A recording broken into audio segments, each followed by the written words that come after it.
In the middle of Kenya, a helicopter suddenly crashes to the ground, causing all the locals to run away in panic.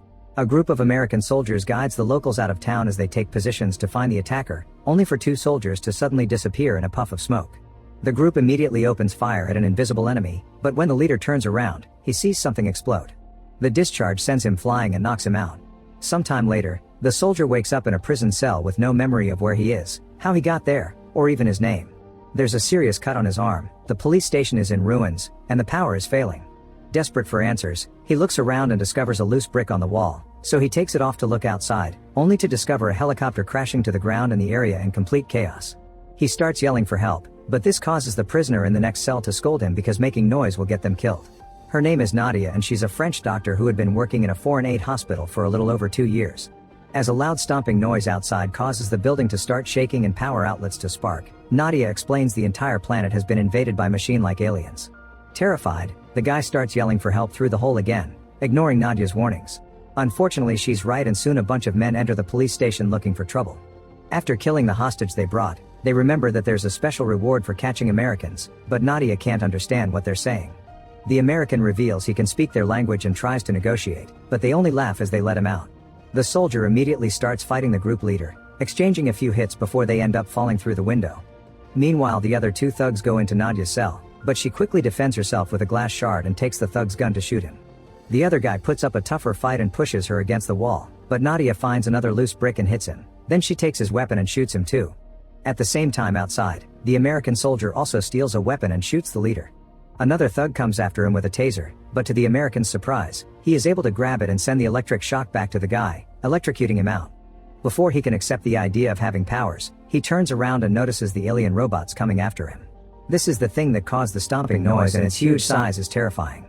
As people run away in panic, the American soldier rushes to hide inside a wrecked car yet the robot still manages to scan him from afar, however it just leaves without doing anything. Afterward, the American soldier goes back inside for Nadia, who sees the word Bo on his sleeve and decides to call him that. After they pick up a few weapons from the thugs, Bo wraps up his arm wound and they leave the station, seeing more bodies on their way out. Bo wants to reach the US Army base, but Nadia thinks it's pointless. Everyone is probably already dead and they won't be able to call anyone for help because 8 days ago every satellite fell out of the sky. It's too dangerous to be alone on the road, but Bo doesn't want to stay and do nothing, he wants to fight. In the end Nadia accepts to go with him. They gather all the water and food they can find, doing their best to ignore the bodies lying around, and they take off in a stolen car. Bo sometimes can see memory flashes of a fight in his mind, but he can't make sense of them. While they drive down the road, Nadia explains she can fight because she used to be a doctor for the army, so she received some training too. Suddenly a few bullets go through the car window and they have to stop, only to discover they're surrounded by Kenyan soldiers. Nadia tries to negotiate by saying she's a doctor asking for passage and that Bo is his escort. She also offers them their water. While they argue, one of the soldiers sees Bo's circle tattoo and freaks out, claiming that the duo comes from the dish. Bo takes advantage of the distraction to capture the guy and take his weapon, using it to shoot a few soldiers before demanding to know about his tattoo. A soldier explains that there's a heavily guarded American radar station near the west border that uses the same symbol. He also says that they attacked the duo because it's believed that the American dishes caused the drones to invade Earth because they're the only thing still standing. Then another soldier tries to attack Bo again, but he quickly defends himself yet doesn't shoot because another memory flash distracts him. Afterward, Bo and Nadia take the soldier's jeep and go back to the road to find the radar station. Bo takes off his bandage and notices his wound is shaped like an arrow that points at the dish, so going to the station seems to be the right idea. Moments later they find a danger sign in front of a town, but there's no other road for them to take. As they drive through town, they find the road covered with loose electric cables, which could be very dangerous. However, they can't go back because at that moment a robot appears behind them. They have no choice but to drive through the cables as the robot chases after them and opens fire, causing the jeep to eventually stop working. The duo ditches the car and escapes on foot to hide behind some old debris, but this causes the robot to go after a man and his daughter instead. The robot immediately kills the guy right in front of his daughter, so Nadia shoots her gun to save the girl, but when the robot turns toward them, for some reason it doesn't attack them. It ends up killing the girl anyway and leaves. When night falls, the duo makes camp and Nadia shares that her family died during the alien attack. Suddenly a bunch of fighter jets fly by and Bo is happy to see people are still fighting. The next morning, they have to go back to the road on foot. They walk for many miles, coming across wonderful animals but also lots of destruction and bodies. Eventually they hear a noise that almost sounds like a voice speaking English, but when they follow it, they discover is a recording set by a group of locals as a trap. The duo is soon surrounded and captured to be taken to a destroyed building, where they're chained to a wrecked car. At that moment, two people pass near them on bikes, and behind them there's a robot also coming. Bo realizes the locals are using them as bait to hunt the robots. When the robots are close enough, the hunters activate mine that explodes right under the robot before they open fire like crazy. However, the robot doesn't seem to take any damage, so instead the hunters throw a chain around it and finally knocks it down by hitting it with an electrical surge. Unfortunately, more robots keep coming and quickly open fire, killing most of the hunters in seconds. While the fight keeps going around them, Bo finds a painful way to remove their chains and the duo rushes to hide as the bikers drive away, causing the robots to go after them. Once the enemy is far enough, Bo and Nadia go back to the road. While they're crossing a bridge, Bo notices a light and almost opens fire, but it turns out to be a photojournalist with his camera. His name is Stander, and he's taken lots of photographs documenting the arrival of the aliens. He's seen the spaceships take people away and he's gotten hurt in the process, but he doesn't think he'll make it. Stander shows the duo all the pictures he's taken, including proof that the aliens are using Earth's electrical power and a powerful shot of a kid throwing a rock at a robot. Suddenly they hear an explosion nearby, and although Stander doesn't want to be saved, Bo and Nadia take him away anyway. They manage to find a building to hide in, and while they wait, Stander notices Bo's tattoo. He recognizes it and shows him a picture of the radar station, so he tries to strike a deal. He'll give them the camera if they put him out of his misery. Bo keeps getting memory flashes of someone's death and refuses to kill an innocent, so Stander starts yelling and throwing objects on purpose to attract the attention of the robots. Seeing no other choice to survive, Nadia proceeds to choke Stander to death. Afterward, the duo returns to the road, but this time, they use the photographs as clues to figure out the most direct way to the radar station. While they continue to walk for miles, Bo gets the occasional flash of memories, but it isn't enough to understand anything. When they reach another abandoned town, the camera runs out of battery, so they steal another car to keep going.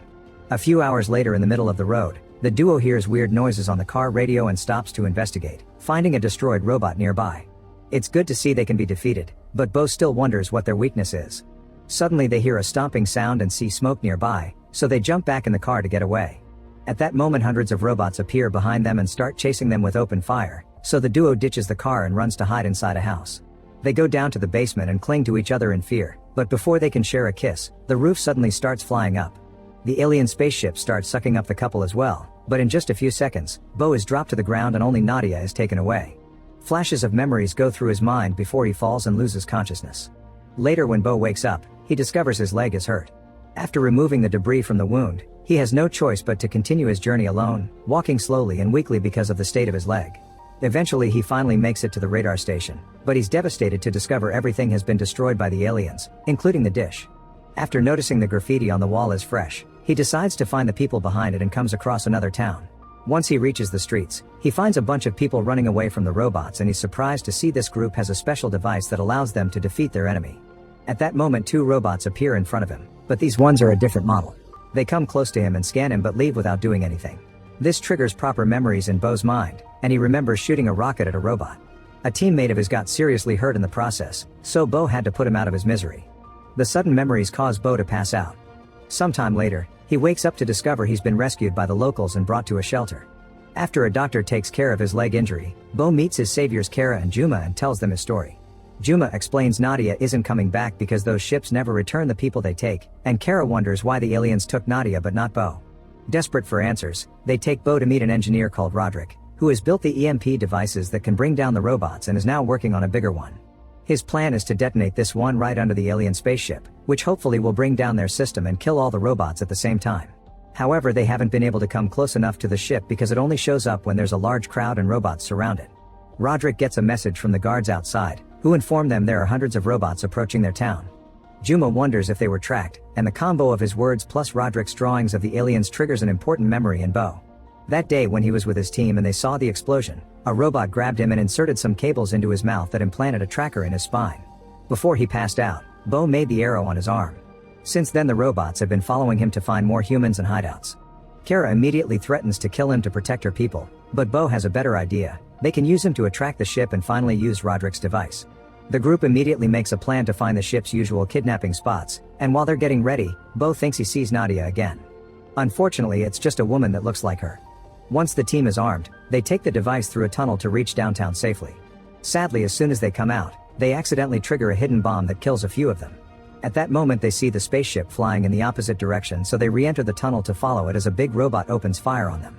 It kills two more team members, but it isn't capable of following them because of its size. After they walk for a while, Unfortunately, they come across the smaller robots, who quickly open fire and Kara gets hurt in the process. The team manages to shoot down the robots before they can kill anyone, but they can hear more coming. So Kara tells them to go while she stays with the grenades to buy them time. The group runs away with the device, and when more robots show up, Kara dies as she stops them with a big explosion. Meanwhile, in the shelter, Juma and a doctor are trying to help people evacuate, but the smaller drones have reached this area too. The doctor soon gets killed, but Juma manages to run fast enough to return to his people. As they try to speed up the evacuation, they discover the robots are making their way inside through the vents, so they get ready to fight instead. As soon as the robot comes out, the locals surround him and attack it without mercy.